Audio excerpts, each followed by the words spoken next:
Stuck inside of this quarantine, now all I do is play FIFA. Stuck inside of this quarantine, now all I do is play FIFA. Stuck inside of this quarantine, now all I do is play FIFA. Stuck inside of this quarantine, I'm stuck. Getting down on my knees and I'm praying. I'm saying, please, EA, please bless me. It's so blatant. I'm cursed. Why? Pack Prime Crespo and I was shaking. Foot chance rewards got my heart breaking. Why?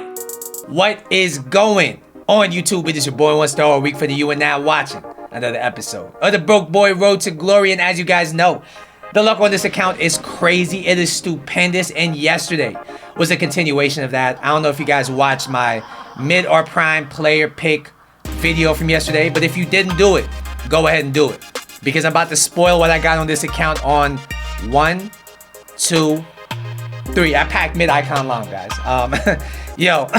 And it was a W. It wasn't the biggest W in the world. I mean, the SBC, it's a value of 1.1 million, and the card is about 1.2 to 1.3 million.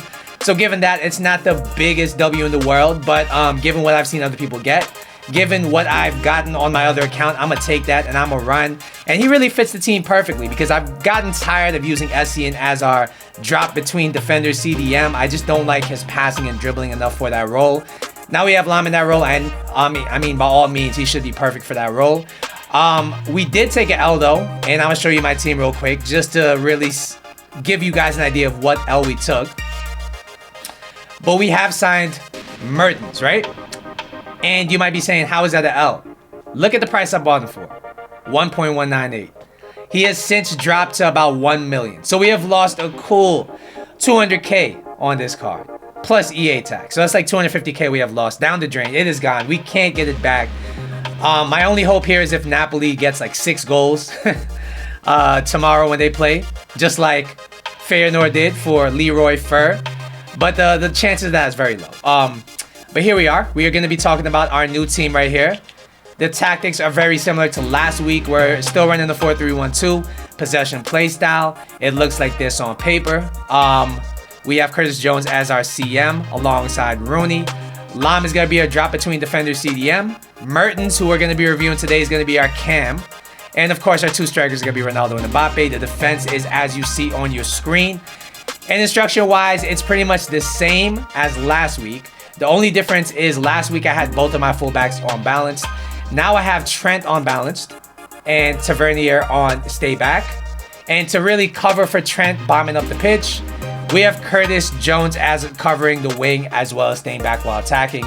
I just found having both fullbacks bombing up the pitch in this formation was suicide against 4-4-2s, against good players. One, my ELO went high last week, so I did make that adjustment. I've been liking it so far. Mertens is going to be getting to the box on basic defense and basic pretty much tactics all around. So let's talk about this Mertens card, because he is a big card. He has the potential for an upgrade. But how is he right now, you might be wondering? Well, he's 5'7". He has high-low work rates. He's right-footed with a 4-star combination. As you guys see here, he has played 13 games for us, all of them in the weekend league, and he has a whopping 9 goals and 6 assists. Before we go any further, if you're enjoying the content, if you want more content like this, do me a big solid and hit the like button down below. And if you're new to the channel, as always, do me a favor and subscribe to the channel. I appreciate all you guys at home, as always, for watching this video. So, wait, look at this Mertens card. When you compare him to his non-form card, the biggest boost that he's gotten is by far his shooting. I think his shooting has went from 82 to 91, and the in-game stats are very nice with a 93 finishing, 94 attack positioning, 89 shot power. He has both shooting traits with a finesse and outside foot shot traits. So by all means, this guy's gonna be a very nice card inside and outside the box. Pace-wise, he's also gotten quite an upgrade. He's gotten a +4. You definitely should notice that in game. Passing-wise, he's gotten about, I think it's a +2, which is enough because his passing is already very good. Even if you want to play him at cam, I think it should be fine. Dribbling-wise, he's very nice. One thing I noticed on Footbin when I was looking at this card is that he does have a custom body type, and we're going to see how that affects him in game. Physically, he's still going to be very weak. I mean, 41 strength. There's nothing you can do to really boost that, even if he gets a team of the season. 82 stamina is passable, okay? 65 aggression, once again, very poor. So yeah, let's jump into the gameplay. I'm going to let you guys know how my weekend league has shaped up, and I'm going to let you guys know is this Mertens card worth it? Let's go. All right, guys. So according to Footbin, as I mentioned earlier, this card selling for 1 million coins on the PS4 market. Is he worth it? I think he's actually a very good value. He feels very nice in game, and we're gonna talk about it. Starting with his pace, he has 90 pace. And I do notice the pace difference between this and his non-inform. I think what was really holding his non-inform back from being a really good card was the lack of top-end pace. And this card feels noticeably quicker in-game.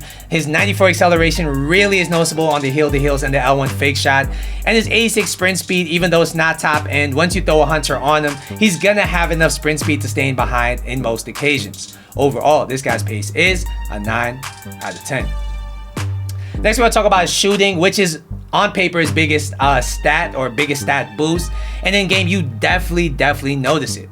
His 94 attack positioning is definitely coming into effect here with his high-low work rates. He's just always hungry to get at the end of a ball, to get at the end of a cross, to get at the end of a killer through ball to really score. He makes some dangerous, intelligent runs. His finishing is extremely clinical on both feet. His finesse shot is absolutely cracked inside and outside the box. And his shot power has gotten a noticeable upgrade, so now he has an accurate but also powerful shot. Overall, this guy's shooting is a 9.25 out of 10. Next, we'll talk about his passing because I did play him at the cam position. You might be wanting to do the same, and in game, I would say he's very well suited for it. His 87 vision, 86 short passing, and 86 curve give him the prerequisites to really be a playmaker on this game. His passing in and around the box in tight areas is very decent. His long passing is 78, which is not the most elegant stat, but in game, I did notice it to be very good. His over-the-top through balls, his driven through balls all had some decent weight on them. Overall, this guy's passing is an 8.5 out of 10. Definitely a solid playmaker and definitely usable at the cam position.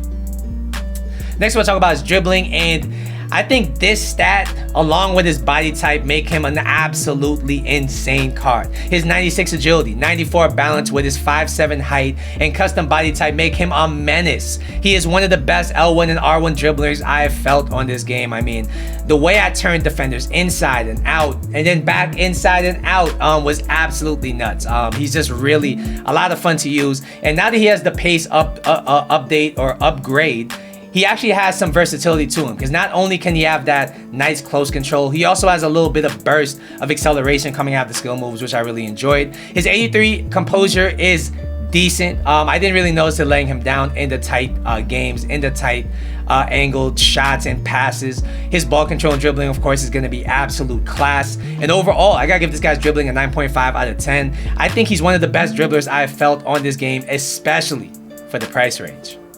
Finally, we'll be talking about his physical, and unfortunately, there is absolutely nothing to talk about here. His 41 strength is shambolic. He gets bullied pretty easily, but because he's so elusive, I don't really think it's a big deal. His 82 stamina means that, unfortunately, at the cam position, he does need to sub around 80 or 90 minutes. His jumping is pretty poor as well. Overall, this guy's physical is a 6 out of 10. Alright guys, so what's the final verdict on this Mertens card? I think this card is just super meta. I mean, the way he's built in game with his custom body type, his dribbling is absolutely mental, and now with his pace and shooting boost, he no longer has any major weaknesses aside from his strength. But if you're buying a Mertens card, you're not really buying him for strength either way. He also has the finesse shot and outside the foot shot traits, so I do think he's a great card. He's somebody who could play secondary striker, somebody who could play as a cam, and overall I have to give him a 9.25 out of 10. I really enjoyed him, and if he gets an upgrade, watch out. Alright guys, so you might be wondering how I'm doing in the weekend league, and boys, oh my god, we are in the trenches. Yesterday, Friday, I did not play any games. I had some friends come over, we had some drinks, we did not play a game. But today, it was a new day, and I was ready to take the weekend league by storm. And we did just that at the beginning. We won 4 straight games.